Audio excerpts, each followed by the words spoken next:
control of gonadal hormone release relies on activation of the hypothalamic pituitary gonadal axis, or HPG axis.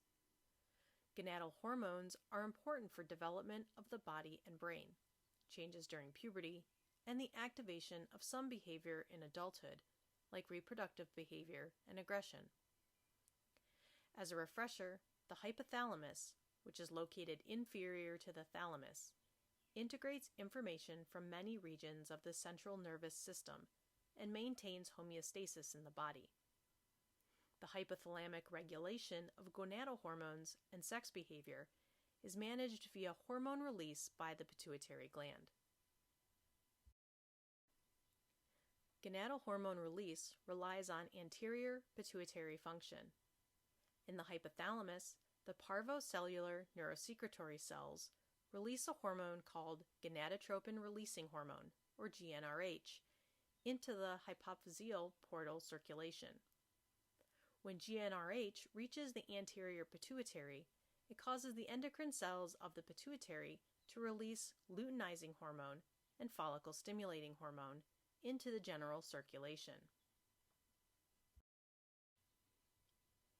The LH and FSH travel through the circulatory system and can act on the gonads, either the testes in males or ovaries in females. In response to the pituitary hormones, the testes release testosterone, an androgen, and the ovaries release estradiol, an estrogen, into the bloodstream.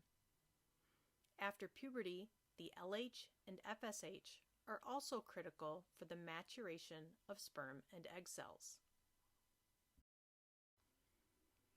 Once the gonadal hormones enter the circulation, they are able to act on cells that express either androgen receptors or estrogen receptors. Like cortisol, testosterone and estradiol are steroid hormones and can cross the phospholipid bilayer. Inside the cell, the hormones bind to receptors which then dimerize and move to the nucleus. The receptors can bind to DNA at special promoter regions and act as transcription factors, turning on specific genes.